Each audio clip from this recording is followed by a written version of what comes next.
Mae wedi gwneud ymdrech arbennig i ddod atan ni y bore yma, ac wedi cael anwyd trwm dros yr wythnosau dwytha. A da ni wedi gweld bwlch amlwg yma yn Ebenezer ar ei ôl. Felly, Malcolm, croeso mawr iawn i chi. Mae'n hyfryd cael eich cwmni chi ar droswy y Nadolig fel hyn. Da chi wedi derbyn yr wybodaeth wythnosol a'r manylion i gyd yn yr e-bost ac ar y daflen. Atgoffa chi bwyd sych y 2 Sul cyntaf o bob mis, a mae Tudur yn casglu y bwydyr. Wedyn, yn ystod yr wythnos, mae 2 oedfa eto heddiw, oedfa Carol a Chacen am 3 yn Hapel y Methodistiaid, oedfa, canu carolau yn y Grange am 6 hefo Angor Grangetown. Wedyn, gan i weld, fori agor y llyfr yn Glamorfa, Cwr Gweddi gyda'r nos.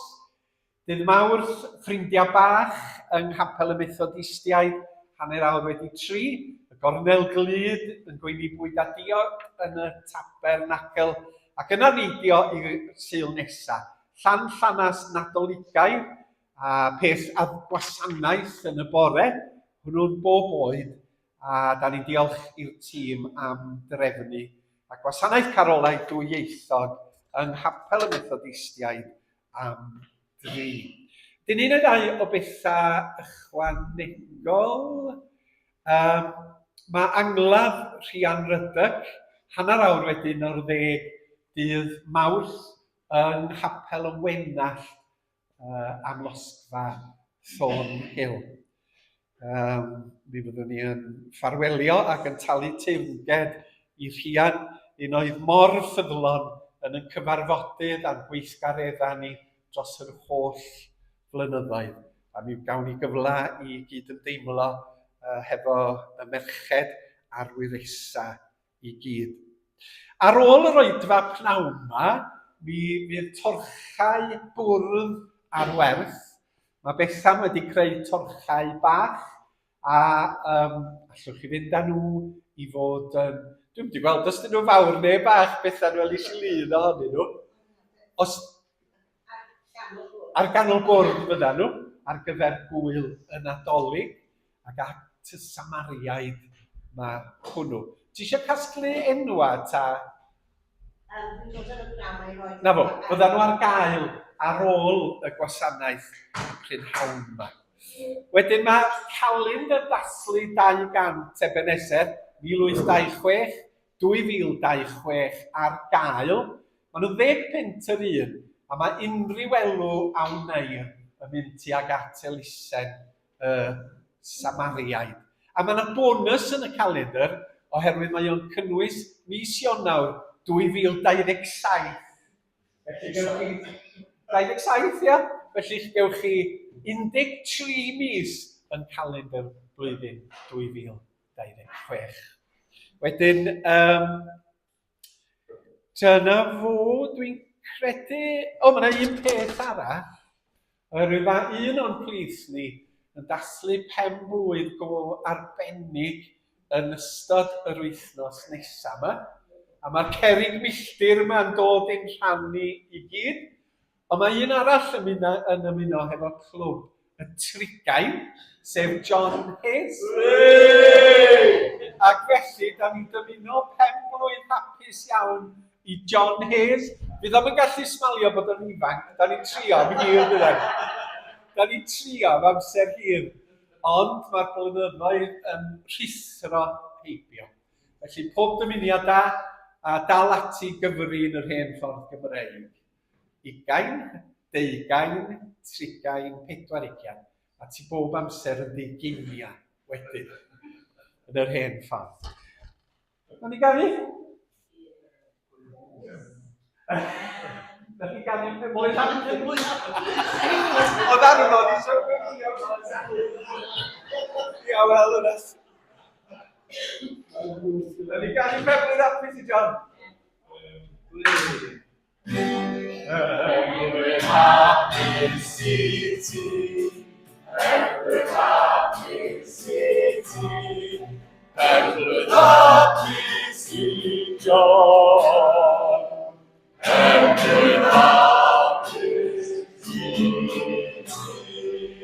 Efeb! Efeb! Efeb!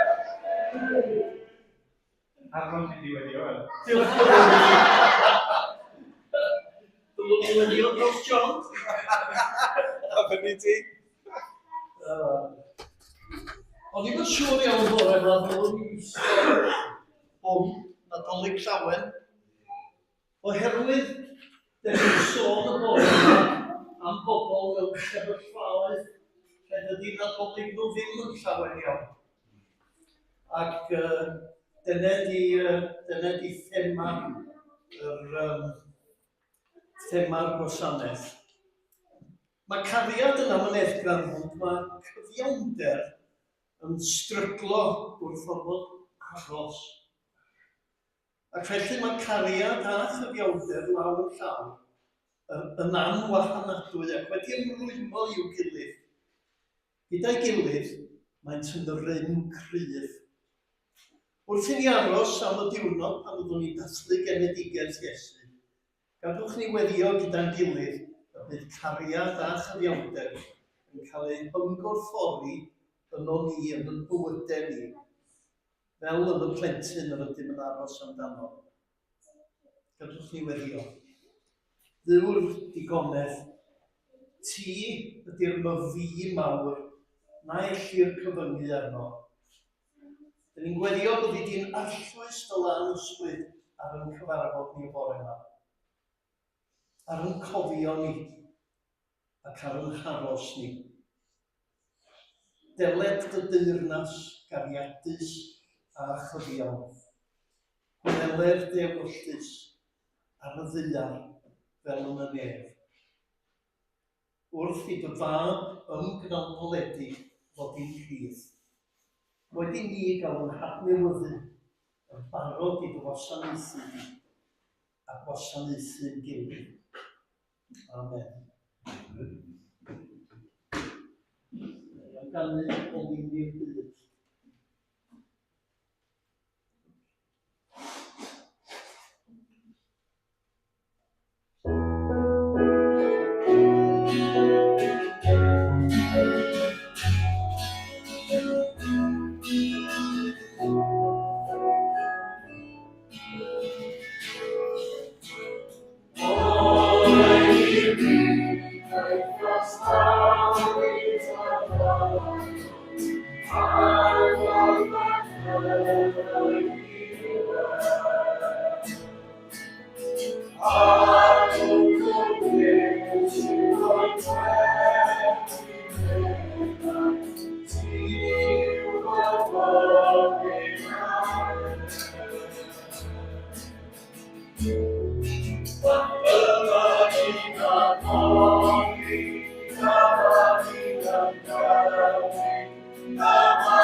Ti mod ar fawr, o mod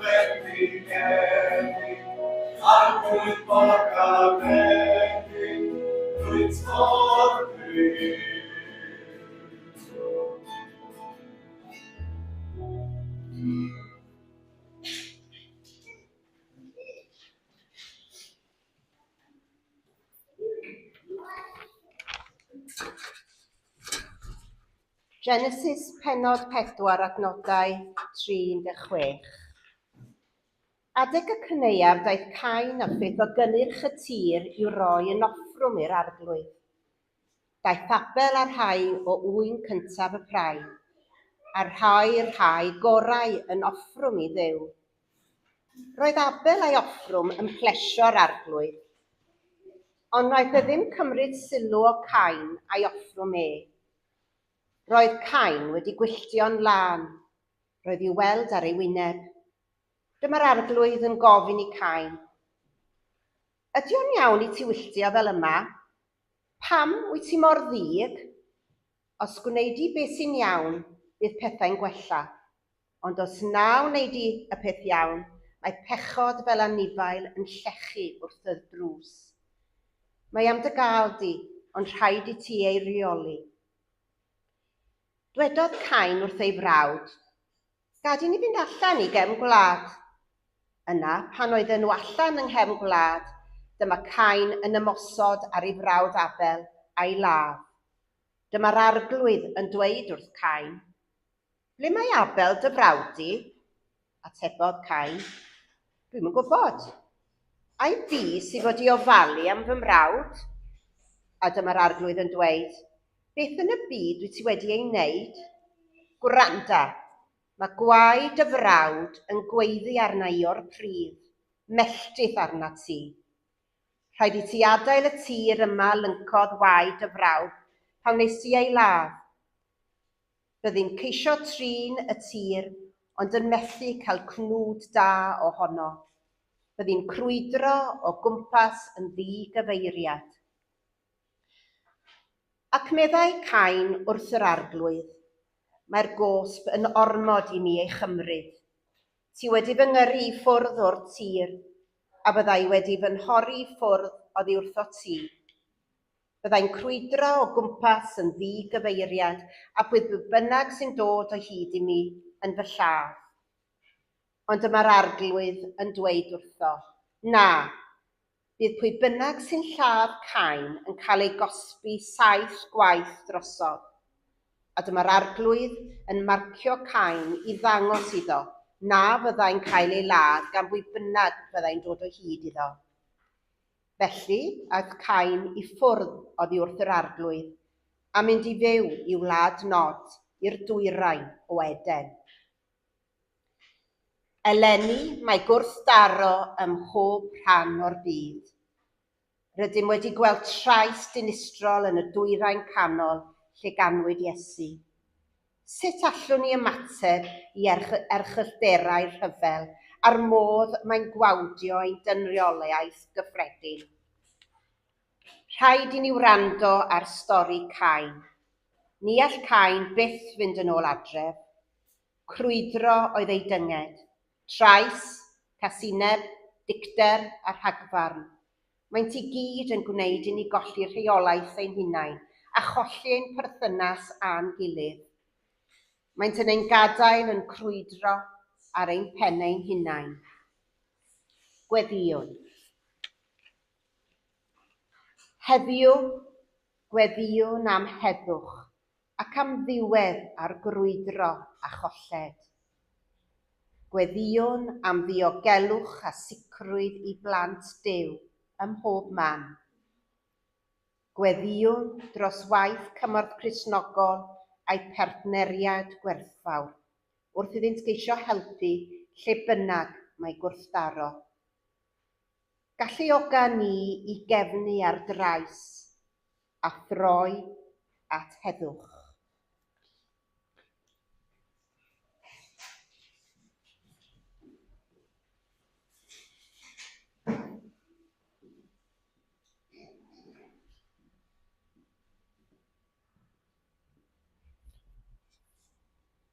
Psalm 42.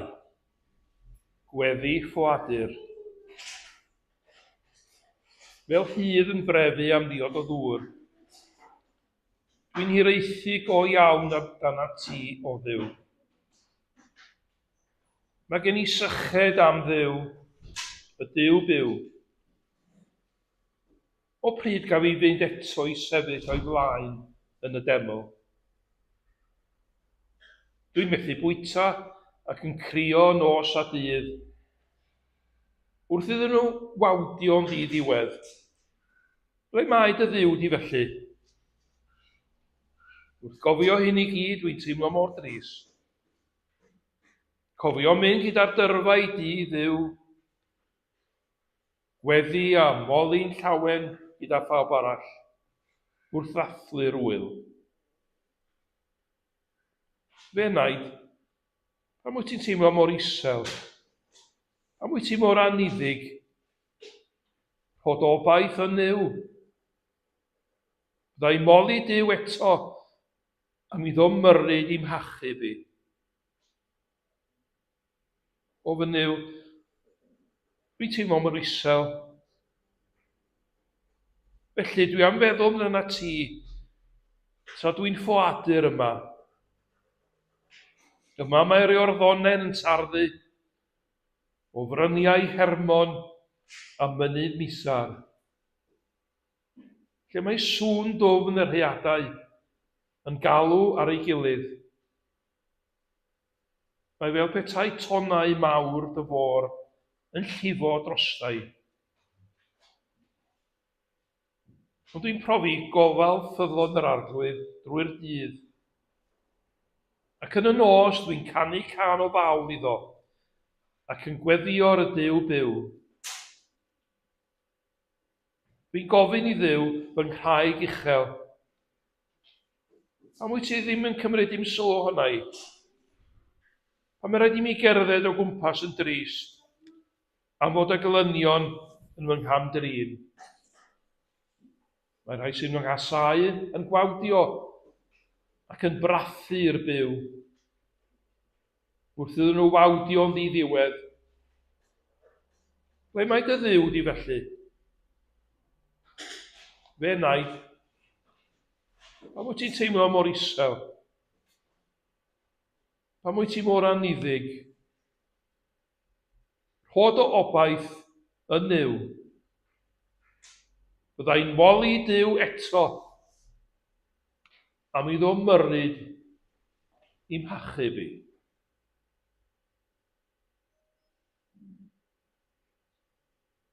Mae'n gallu bod yn anodd dod o hyd i heddwch. Mae'r salm yn galw arnom ni i ddyfal barhau mewn ffydd a gobaith, ac ymddiried yn nycnwch y Duw byw. Yng Ngweriniaeth Democrataidd y Congo,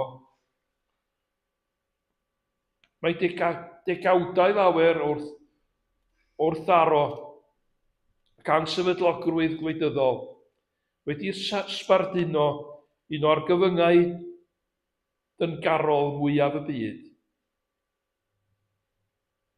Mae trais rhwng nifer o grwpiau arfog a lluoedd y llywodraeth wedi gadael miliynau o deuluoedd heb unrhyw ddewis ond gadael popeth i gartrefi a'i bywoliaeth i chwilio am ddiogelwch. O ganlyniad i'r gwrthdaro, mae Gweriniaeth Democrataidd y Congo ymhlith y 5 gwlad llotaf yn y byd. Gweddiwn. Dywysog Tangnefedd, mae gen i ti ddim yn lle diogel i orffwys pan oedd ti'n fabi. Gweddiwn heddiw dros bob plentyn sy'n byw mewn amgylchiadau treisiol. Da ni'n dod â theuluoedd a chymunedau sy'n dioddef ansefydlogrwydd ac ofn o dy flaen di. Yn ystod y tymor hwn o ddisgwyl gobeithiol, gweddiwn dros y rhai sy'n ddim yn gwybod beth a ddaw fory. Herian i arglwydd i fyw yn o dalwad di, a cheisio byw mewn heddwch. O derfyn ar yr holl wrthdaro, anhysbrydoli i weithredu gyda chyfiawnder a chariad. Yn enw Iesu. Amen.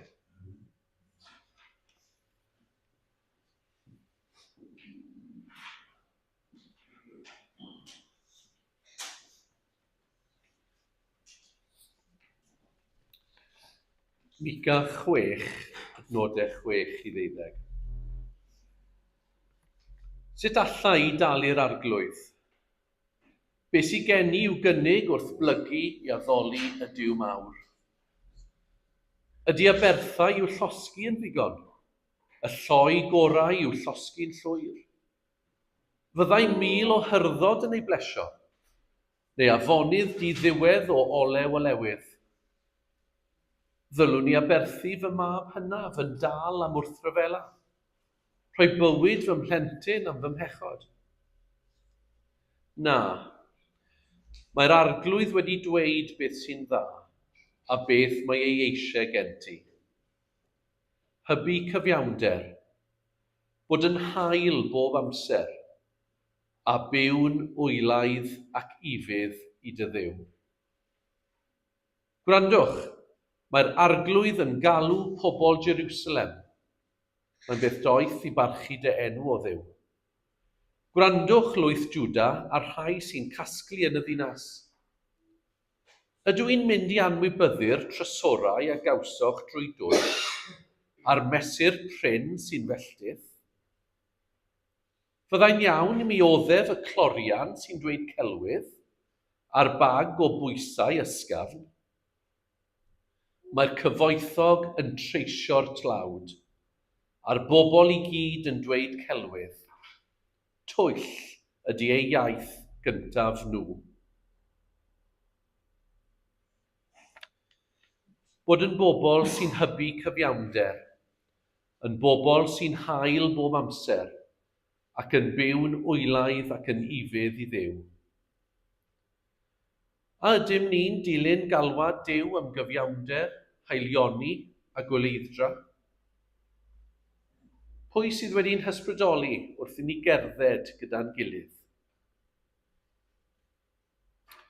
Dros y Nadolig, rydym yn cofio ac yn diolch am yr holl bobl sydd wedi teithio gyda ni, ond sydd bellach wedi'n gadael.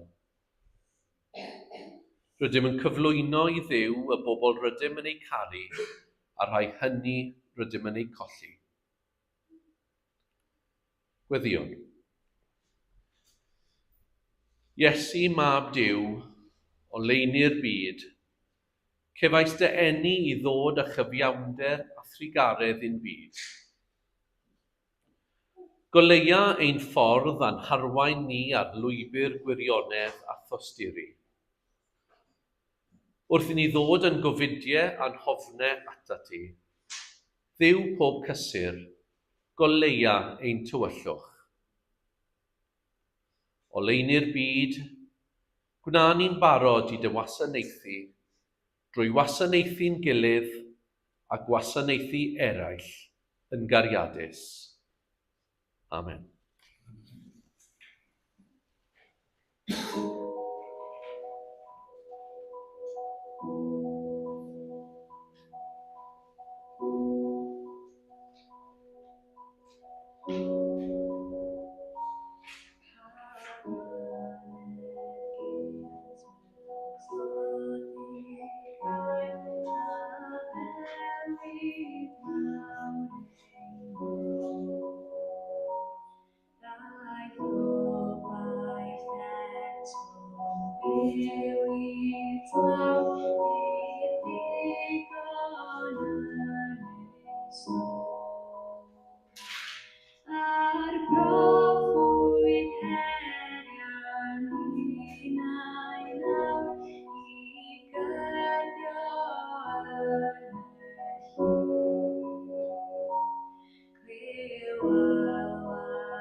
Proffwydoliaeth Eseia, pennod 61. Mae ysbryd y meistr yr arglwydd arna i, am fod yr arglwydd wedi fe eneinio i'w wasanaethu. Mae wedi fy anfon i gyhoeddi newyddion da i'r tlodion, i drin briwiau'r rhai sydd wedi torri clonau, a chyhoeddi fod y rhai sy'n gaeth i gael rhyddid, ac i ollwng carcharorion yn rhydd. I gyhoeddi fod blwyddyn ffafr yr arglwydd yma, a'r diwrnod pan fydd Duw yn dial, i gysuro'r rhai sy'n galaru, ac i roi i alarwyr Seion dwrban ar eu pennau yn lle lludw, ac olew llawenydd yn lle galar, mantell mawl yn lle ysbryd anobaith. Byddwn nhw'n cael eu galw yn goed hardd wedi'u plannu gan yr arglwydd i arddangos ei ysblander. Byddan nhw'n ailadeiladu'r hen adfeilion, yn codi lleoedd oedd wedi'u dinistrio, ac yn adfer trefi oedd wedi'u difa, a heb neb yn byw ynddyn nhw ers cenedlaethau. Mae partneriaid cymorth Cristnogol yn darparu cymorth ariannol i ffoaduriaid. Pobl sydd wedi cael eu dadleoli, pobl sydd ar gyrion cymdeithas. Gyda'r cymorth yma, mae teuluoedd yn gallu gwarchod eu hunain a'u plant rhag newyn a salwch. Mae'r grantiau ariannol hyn yn cynnig cyfle newydd, gobaith ac urddas i bobl sydd wedi colli cymaint. Gweddïwn. Arglwydd cariadus, bydd y fam roi genedigaeth mewn sied anifeiliaid yn bell oddi cartre. Gweddïwn dros y mama hynny nad oes ganddynt ddewis ond rhoi genedigaeth mewn amodau peryglus, heb y gofal meddygol sydd arnynt ei hangen. Gweddïwn dros deuluoedd sy'n cael ei gorfodi i ffoi o'i cartrefi gyda'u plant. Yn dy digaredd, boed i ti ddod â heddwch a chysur iddynt, a boed iddynt ddod o hyd i ddiogelwch. Amen.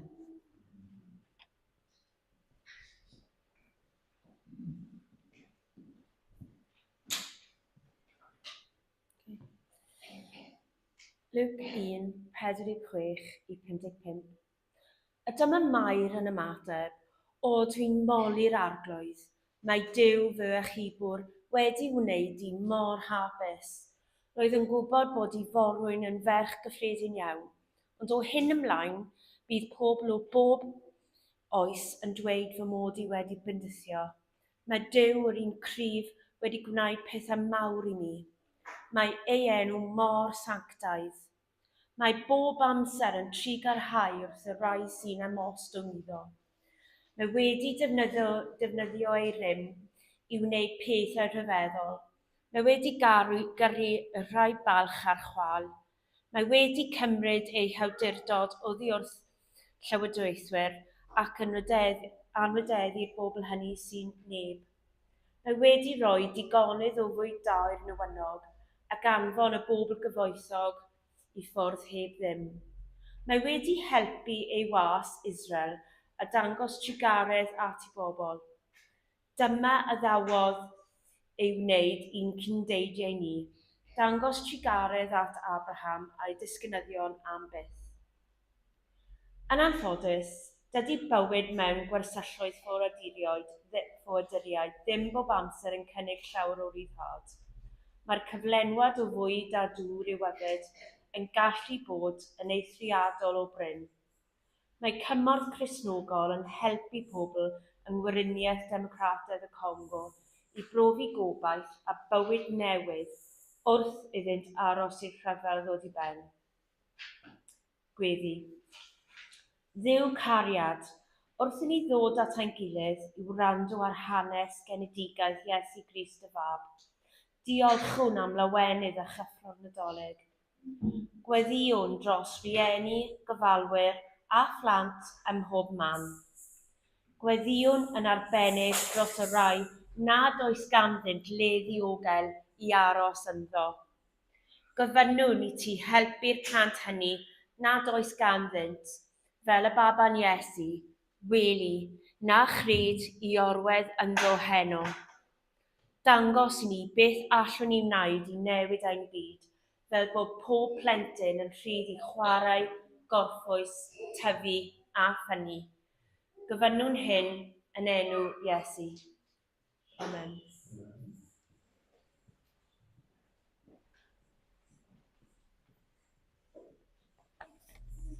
Yr ail bennod o Efengyl Luc, adnodau 1 i 7.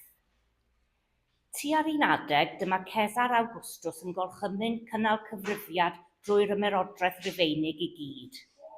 Hwn oedd y cyfrifiad cyntaf gafodd ei gynnal cyn bod Quirinius yn llywodraethwr Syria. Roedd pawb yn mynd adre'r trefi lle cawson nhw ei geni i gofrestru ar gyfer y cyfrifiad. Felly gan fod Joseph yn perthyn i deulu'r brenin Dafydd, gadawodd Nazareth yn Galilea a mynd i gofrestru yn Jwdea, yn Bethlehem, hynny ydy tref Dafydd. Aeth yno gyda Mair oedd yn mynd i fod yn wraig iddo, ac a oedd erbyn hynny'n disgwyl babi. Tra oedden nhw yno, daeth yn amser i'r babi gael ei eni, a dyna lle cafodd ei phlentyn cyntaf ei eni, bachgen bach. Dyma hi'n lapio cadachau geni yn ofalus amdano, a'i osod i orwedd mewn cafn ar gyfer bwydo anifeiliaid. Roedd dim lle iddyn nhw yn yr ystafell westai. Yn ystod y tymor hwn, rydym yn myfyrio ar yr rhoddion rydym yn ei rhoi i'n gilydd, ac ar yr un pryd yn diolch am y rhai hynny sy'n cefnogi gwaith cymorth Cristnogol yn ariannol. Mae effaith rhai o'r rhoddion hyn yn ymestyn y tu hwnt i'r hyn a ddychmygwn. Wrth i ni gofio geni Iesu, rydym yn ddiolchgar am bob un sy'n rhoi ac yn newid bywydau teuluoedd ac unigolion heddiw ym mhob rhan o'r byd. Gweddiwn. Dduw cariad, drwy dy enedigaeth, dy fywyd a pharwolaeth, fydd angosaeth led, dyfnder ac uchder dy gariad tuag atom. Gweddiwn dros y rhai sydd angen profi dy gariad a gysur nawr. Helpa ni i fod yn bobl sy'n rhoi yn hael yn dy enw di. Amen.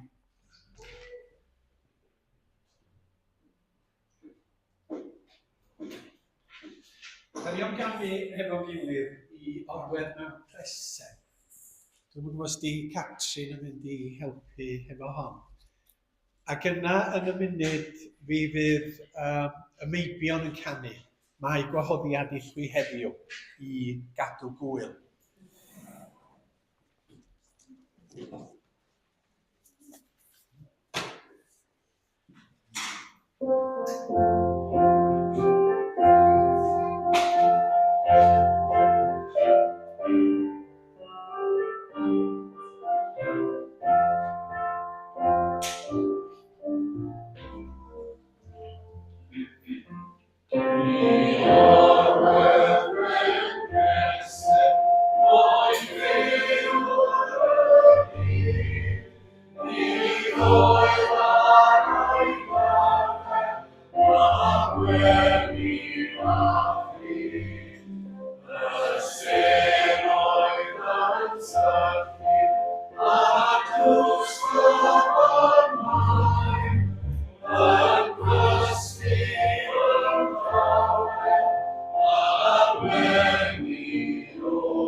Ci saith sydd wedi bod, mae'n rhywbeth. Yna ddryswch wedi gwneud hefo'r...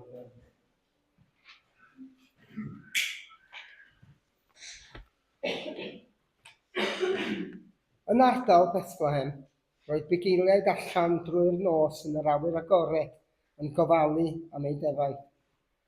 Yn sydyn, dyma nhw'n gweld un o anylion yr arglwydd ac roedd ysblander yr arglwydd fel golaen llachar o'i gwmpas nhw.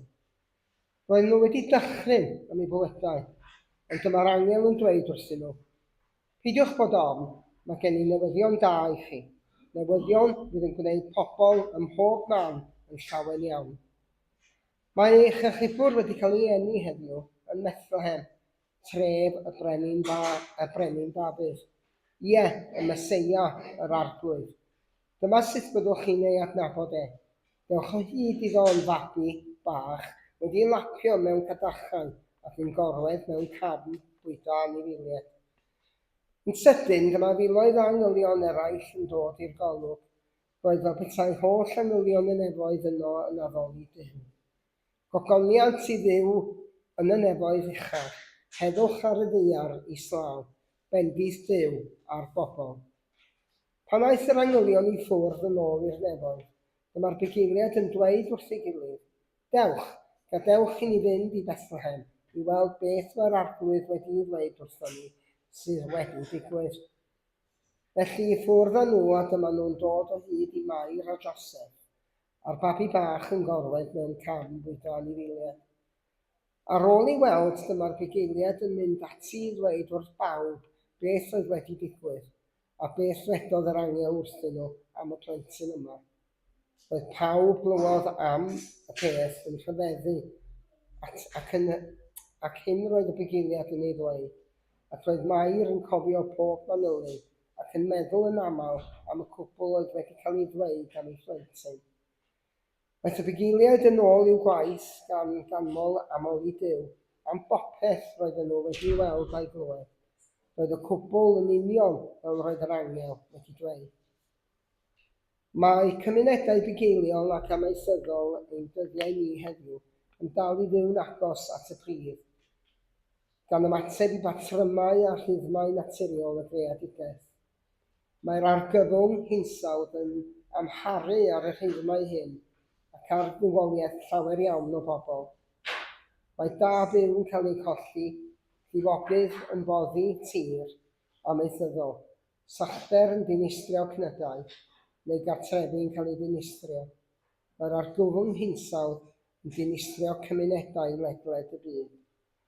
Mae ymgyrch adfer cymorth Cristnogol yn eich gwahodd i ymuno yn waith Duw i adfer y greadigaeth wrth ni fynd i'r afel ar argyfwng hinsawdd a dyledion anghyfion. Rydych yn sefyll ochr yn ochr â'r rhai sy'n brwydro yn erbyn tlodi a systemau anghyfion yn y byd. Gallwn newid yn y systemau anheg hyn drwy sicrhau bod lleisiau ein cymdogion byd eang yn cael eu clywed.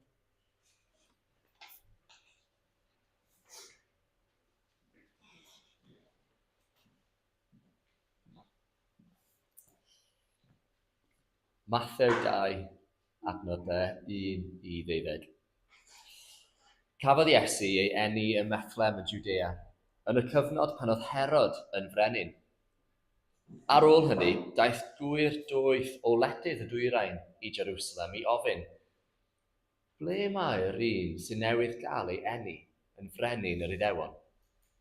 Gwelon ni ei seren yn codi yn y dwyrain, a dyn ni yma i dalu teyrnged iddo. Pan glywodd y brenin Herod hyn, roedd wedi cynhyrfu'n lân. Roedd cynnwrf yn Jerusalem hefyd. Felly galwodd Herod y prif offeiriad a'r arbenigwyr yn y gyfraith Iddewig i'w gyfarfod. Gofynnodd iddyn nhw, ble mae'r Meseia i fod i gael ei eni? Yn Bethlehem, Judea, medden nhw. Dyma ysgrifennodd y proffwyd. Bethlehem yn hir Juda, nid rhyw bentre dibwys yn Juda wyt ti, achos ohona ti daw un i deyrnasu, un fydd yn fugail i arwain fy mhobol Israel. Ar ôl cael gwybod hyn, dyma Herod yn galw'r gwyr doeth i gyfarfod preifat. Cafodd wybod ganddyn nhw pryd yn union oedd y seren wedi'n ddangos. Yna dywedodd, ewch i Bethlehem i chwilio am y plentyn. A gadewch i mi wybod pan ddewch o hyd iddo, mwyn i mi gael mynd i dalu teyrnged iddo hefyd. Ar ôl gwrando beth oedd gan y brenin i'w ddweud, i ffwrdd â nhw. Dyma'r seren yn mynd o'i blaen nes iddi aros uwchben yr union fan lle roedd y plentyn. Roedd enw wrth ei bodd. Pan eithon nhw mewn i'r tŷ, dyna lle roedd y plentyn gyda'i fam, Mair, a dyma nhw'n disgyn ar ei gliniau o'i flaen a'i addoli. Yna dyma nhw'n agor eu paciau a rhoi anrhegion breddfawr iddo, aur, a thys, a myr. Rhybuddiodd Duw nhw mewn breuddwyd i beidio mynd yn ôl at Herod, felly dyma'r gwir doeth yn teithio nôl i'w gwlad eu hunain ar hyd ffordd wahanol. Mae Efengyl Matthew yn dangos i ni sut gall pŵer gael ei ddefnyddio i fygwth, i gau allan, a hyd yn oed i ddinistrio eraill. Mae pŵer yn cael ei ddefnyddio mewn ffordd anghyfiawn a threisgar yn rhy aml. Wrth i ni fyfyrio ar y cam ddefnydd o bŵer, yr oedd Iesu wedi wynebu o'r diwrnod pan gafodd ei eni. Cofiwn am y miliynau o bobl sy'n byw heddiw mewn ofn, ansicrwydd ac ansefydlogrwydd.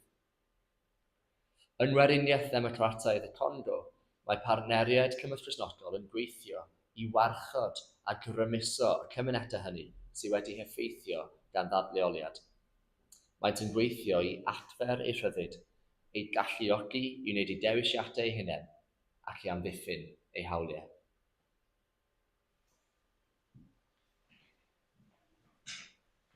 Reit, gael gwahodd y meibion i ganu mae gwahoddiad.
Ioan Pennod 1, adnodau 1 i 4. Y gair oedd yn bod ar y dechrau cyntaf.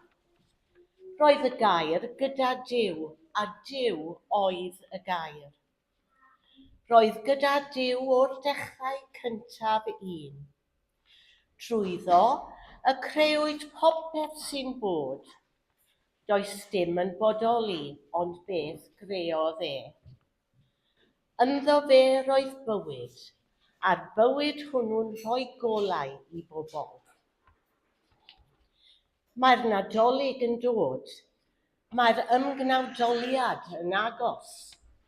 Y saib disgwylgar cyn y gri gyntaf a'r anadliad cyntaf, a dechrau'r bywyd newydd. Wrth i ni aros am y diwrnod pan fyddwn yn dathlu genedigaeth Iesu, gadewch i ni weddio gyda'n gilydd y bydd cariad a chyfiawnder yn cael ei hymgorffori ynom ni, fel yn y plentyn yr ydym yn aros amdano.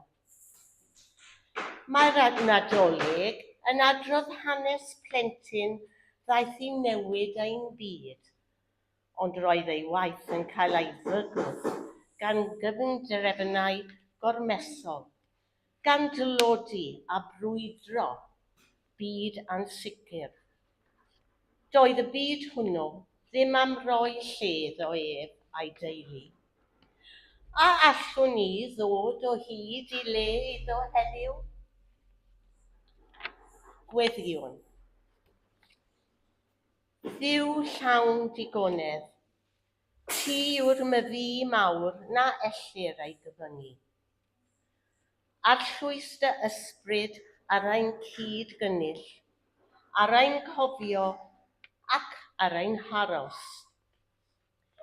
Deled y deyrnas gariadus a chybiawn, cwneler dy ewyllus. Wrth i'r dyfad ymgnawdoledig ddod i'n plith, boed i ni gael yn hadnewyddu, yn barod i dy wasanaethu di, gwasanaethu'n gilydd a gwasanaethu'r byd anghennus. Amen.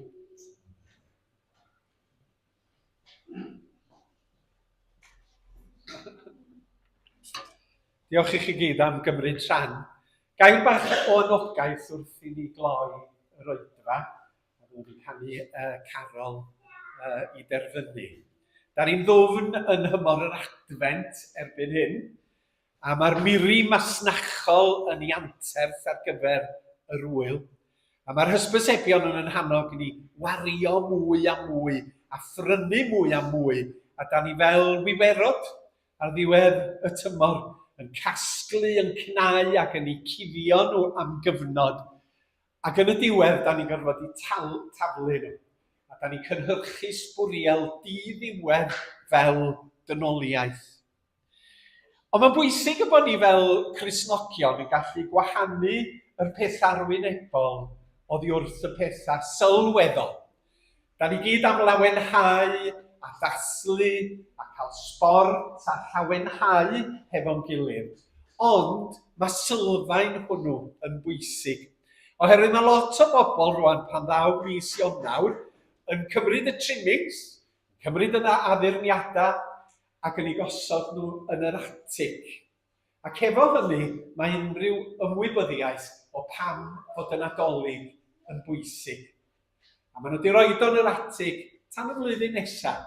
Pryd y byddan nhw, mae'n fis Tachwedd erbyn hyn, yn mynd i'r atig i ddod ar Nadolig i lawr yn y trimmings a'r addurniadau i gyd.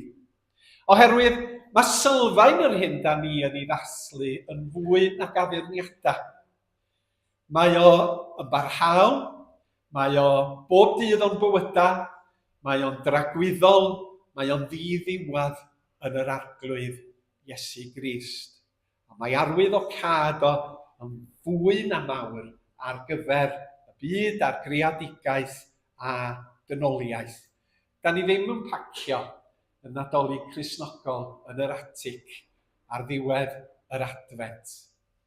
Mae o'n aros ynom a gyda ni. Mae yna fwy nag un arwyddocad, ond nes i ddewis sgynny'n adnod, oes? Mae'n gwybod ail Corinthiaid. Paul yn annog yr Cristnogion yn Corinth i fod yn hael. A da chi'n gwybod mor hael oedd yr arglwydd Iesu Grist ei hun. I fod o'n gyfoethog yn wir ystyr y gair, wnaeth ei hun yn dlawd, eich mwyn chi. A hynny mwyn i chi fod yn gyfoethog yn eich perthynas a Duw. Mae'r Iesu wedi gadael ei rym a'i gyfoeth yn y nefoedd ac wedi dod i ddelio hefo'n tlodi a'n llanast a'n dinistrion pechod ni ar y ddaear. Dyma pam bod o wedi cael ei eni. Ac yn hynny mae yna lawenydd di-ddarfod i ni fel Cristnogion. Fe ddaeth yn llawn cariad, yn llawn hilioni, mwyn yn hachub o'n pechod, mwyn newid yn cymdeithas, ac mwyn dod â theyrnas cyfiawnder i'r byd. Gadael diogelwch tragwyddoldeb ac wynebu peryglon meidroldeb.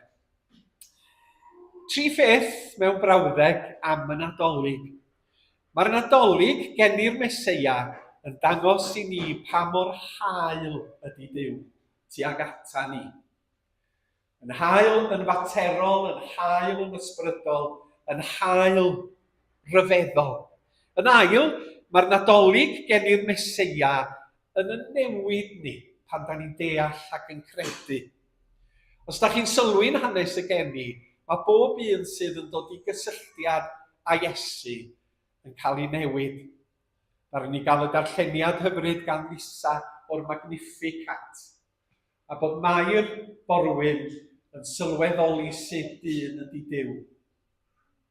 Mae o'n tynnu y cyfoethogion i lawr ac yn dyrchafu y tlodion. Doedd Mair byth yn un fath. Doedd Joseph byth yn un fath ar ôl y digwyddiadau hynny. Doedd Herod Frenin byth yn un fath. Doedd y Doethion byth yn un fath. Doedd y Bugeiliaid byth yn un fath.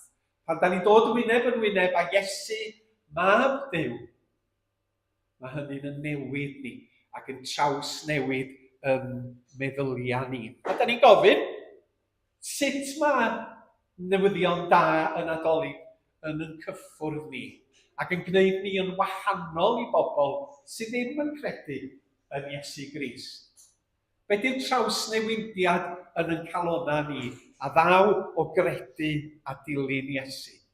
Ac yn anola, mae'r Nadolig genni'r Iesu yn dysgu ni i fod yn hael tuag at yn gilydd a tuag at eraill. Tuag at waith teyrnas Dduw, tuag at bobl glawd a bregus. Da ni'n aml yn euog o ganolbwyntio adeg y Nadolig ar yr hyn da ni yn ei gael. A bod ni fod i ffeindio llawenydd. Mae Iesu Grist yn dysgu'n wahanol. Bod ni fod i gael llawenydd mewn rhannu yn adnoddau. A rhannu yn cyfoeth, a rhannu yn cariad, gyda phobl bregus, gyda phobl sydd mewn angen. A thrwy hynny, yn bod ni yn cael llawenydd. Bod rhannu, bod yn garedig, bod dangos ffordd Duw yn gwneud ni yn hapus dros y Nadolig. A dyma mae gwasanaeth Cymorth Cristnogol yn ei wneud, yn canolbwyntio ar Weriniaeth Democrataidd y Congo. Mae yna ddioddefaint mawr yn y fan honno, rhyfeloedd wedi bod yn digwydd ers degawdau. A maen nhw'n sôn am un wraig, Chance. Mae ganddi hi 8 o blant, bod hi'n wraig ifanc. A mae wedi gorfod ffoi oddi o'i chartre. Gŵr hi wedi cael ei ladd gan y gelynion. A mae chwilio am gyfle newydd. A mae Cymorth Cristnogol yn gofyn i ni adlewyrchu hilioni Duw yn Iesu Grist, y gair am neithbwyd yn gnawd, yn dathlu ni. Sut mae'r Iesu yn y newid ni wrth yn cymodi ni a Duw. Ystyriwch hilioni Duw a'r angen sydd yn y byd. ac ar ei ben y bôr goron. Amen. A ddim paned ar y diwedd, ac ni fydd na ymwch yn y cefn os ydych chi eisiau cyfrannu at apel o'r Cristnogol. Diolch i chi.